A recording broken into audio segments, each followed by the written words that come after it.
សួស្តីអ្នកគ្នាសូមស្វាគមន៍ជាថ្មីមកកាន់ channel របស់ខ្ញុំ Kimsey Official នៅក្នុងថ្ងៃនេះហើយមាន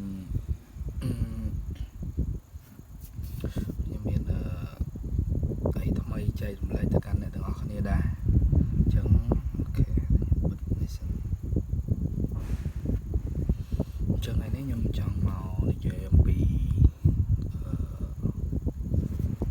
model iPhone ខ្ញុំខានខ្ញុំអត់ដែលសូវបានធ្វើទេពី iPhone តែអញ្ចឹងថ្ងៃនេះខ្ញុំនឹងមកនិយាយពី model iPhone 11 Pro ដែលវាចេញនៅក្នុងប្រហែលជា7-8ឆ្នាំហើយតាមខ្ញុំចាំតែចង់ដឹងតេស្តសមត្ថភាពវានៅក្នុងឆ្នាំ2025នេះតើវានៅអាចប្រើការបានដែរមើលយើងតេស្តទាំងអស់គ្នាទាំងសមត្ថភាពកាមេរ៉ាទាំងអីហើយនៅក្នុងមួយដើមនេះដែរគឺខ្ញុំបានទិញយកមកអត់មាន sponsor មកពីណាទេអញ្ចឹងបើសិនជាអ្នកទាំងអស់គ្នាពេញចិត្តនៅវីដេអូនេះសូមជួយចុច like ចុច subscribe ដើម្បីខ្ញុំទទួលបានម៉ោងចំនួន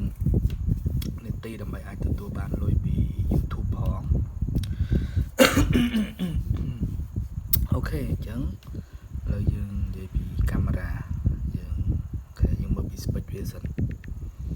អូខេអញ្ចឹងនៅលើនេះគឺប្រភេទ N/A 11 Pro version 18.5 គឺវានៅរត់ version ខ្ពស់ក្នុង memory 64GB អញ្ចឹងការអូសទៅអូសមកដូចជាមិនមានអីជាបញ្ហាទេគឺដើររលូនល្អខ្ញុំទម្លាក់ភ្លឺតិច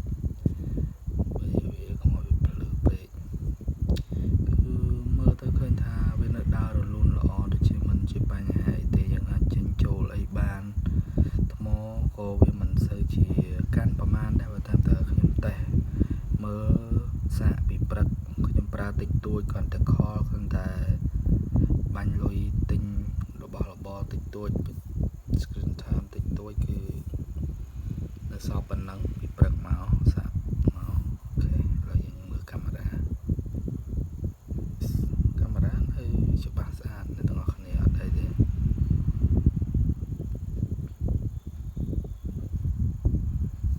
គឺ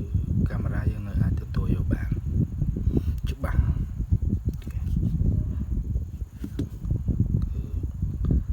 color អីគឺនៅស្អាតកាមេរ៉ាហើយខ្ញុំថតពីទូរស័ព្ទមួយទៅទូរស័ព្ទមួយវារៀងចាំងតិចប៉ុន្តែកម្រិតប៉ុណ្ណាគឺនៅទទួលយកបានយើងអាចប្រើបាននៅក្នុងឆ្នាំ2025នេះអ្នកទាំងអស់គ្នាវាមិនជាបញ្ហាទេអញ្ចឹងគឺរូបរាង13 Pro គឺទូចដូចអ្នកខ្លះខ្ញុំឃើញគាត់លើកឡើងថាទូរស័ព្ទចិនទូរស័ព្ទអីមែនទេអានេះគឺរបស់ក្រុមហ៊ុន Apple ផ្ទាល់ដូចតែគ្នាវាមាន3ប្រភេទវាមាន11 Pro 11 Pro Max វាមាន3ស៊េរីក្នុងចំនួនហ្នឹងអញ្ចឹងរូបរាងវាគឺតូចល្មមសម្រាប់អ្នកចង់កាន់តូចអីគឺអាចយកបានប៉ុណ្ណឹង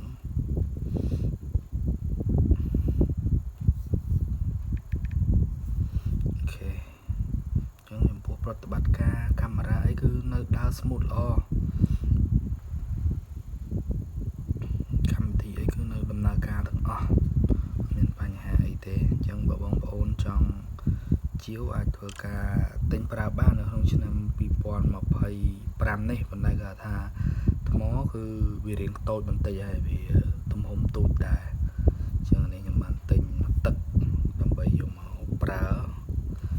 តែព្រោះខ្ញុំខានប្រើ iPhone មករយៈធំហើយដែរ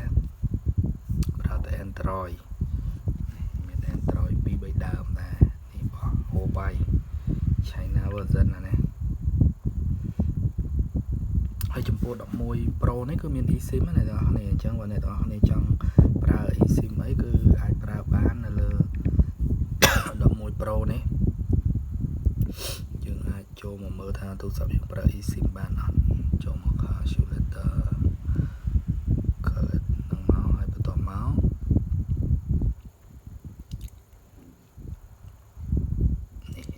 eSIM គឺវាមានដាក់នៅលើនឹងអញ្ចឹងមានន័យថាទូរស័ព្ទយើងគឺអាចប្រើ eSIM បានហើយ នៅវីដេអូបន្ទាប់ខ្ញុំនឹងនិយាយអំពីការផ្លាស់ប្ដូរពី SIM ធម្មតាទៅជា eSIM របស់ក្រុមហ៊ុន Cellcard គឺយើងអាចធ្វើការផ្លាស់ប្ដូរបានដោយខ្លួនឯងអញ្ចឹងណាអូខេអញ្ចឹងវីដេអូរបស់ខ្ញុំនៅក្នុងថ្ងៃហ្នឹងមានតែប៉ុណ្ណឹងហើយនឹងជួបខ្ញុំនៅវីដេអូបន្តទៀតអ្នកទាំងអស់គ្នាអរគុណបាយ